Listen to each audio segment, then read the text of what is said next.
Assalamualaikum warahmatullahi wabarakatuh. Alhamdulillah, segala puji bagi Allah. Salawat dan salam kepada baginda Nabi Muhammad sallallahu alaihi wasallam. Oke teman-teman, berjumpa lagi dengan Teguh Anwar Sanusi Vlog. Hari ini saya berada di salah satu pantai di Aceh Besar, di Lok Nga atau di Lampu. Pada kesempatan ini saya ingin membincang-bincang di mana sekitar pantai ini tidak ada orang-orang yang membela anjing, atau para penyelia kafe di pantai ini tidak membela anjing atau tidak memelihara anjing, teman-teman ya. Ini saya ingin mengingatkan kepada satu kasus yang terjadi di Aceh Singkil, di mana satu anjing salah satu anjing yang ditangkap oleh Satpol PP terjadi kematian atau sudah mati. Dan berita ini sangat heboh di seantero Indonesia, teman-teman ya. Dan berita ini terus digoreng di media-media swasta di Indonesia. Itu yang sangat saya sayangkan, teman-teman ya. Padahal jauh-jauh hari pada 2019 pemerintah kecamatan atau pemerintah kabupaten sudah mengeluarkan satu amaran yang sangat jelas dan sudah mengirim surat kepada si pemilik anjing itu ya, teman-teman ya.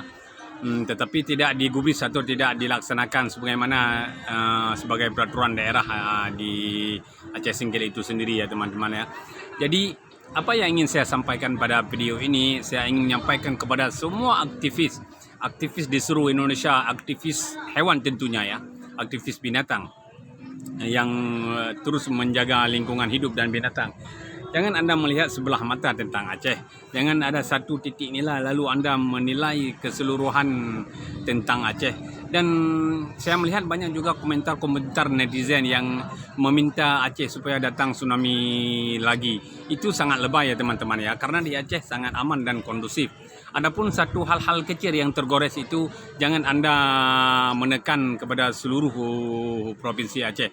Karena di sini Anda boleh datang ke mana-mana tempat pariwisata, tidak ada anjing karena di sini ada satu peraturan khusus, ada satu perda daerah yang harus kita taati, teman-teman. Di mana bumi dipijak, di situ langit kita junjung, teman-teman ya.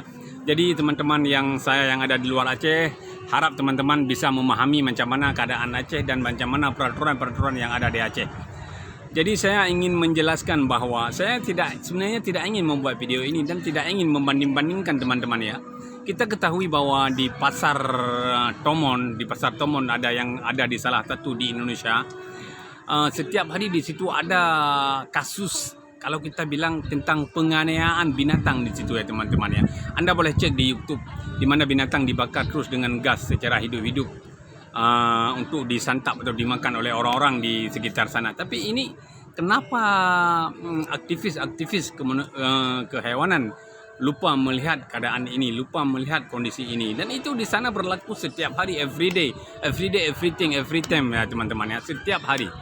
Dalam setahun mungkin 360 hari, mungkin di hari-hari perayaan akan lebih lagi ada binatang-binatang yang dikorbankan. Jadi semua ini fair-fair saja lah, teman-teman. Di sana orang mengkonsumsi itu, di Aceh tidak mengkonsumsi itu, dan di Aceh punya peraturan-peraturan daerah yang terkhusus, teman-teman. Jadi teman-teman harus memahami itu, karena kita berada di wilayah negara kesatuan Republik Indonesia yang dimana di situ mempunyai 34 provinsi dengan keadaan provinsi yang berbeda-beda, dengan keadaan peraturan yang berbeda-beda. Jadi saya harap teman-teman yang ada di luar Aceh, dimanapun Anda berada, di Pulau Jawa, di Sulawesi, di Medan, di Sumatera, di Padang, saya harap teman-teman harus mengerti keadaan Aceh dan dengan peraturan-peraturan daerahnya.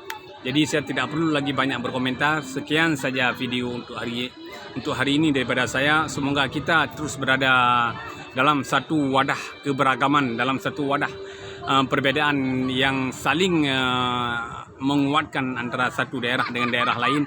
Sekian saya akhiri, wabillahi taufiq wal hidayah. Wassalamualaikum warahmatullahi wabarakatuh. Jangan lupa like, share dan komen video ini agar saya lebih baik lagi membuat video ke depannya.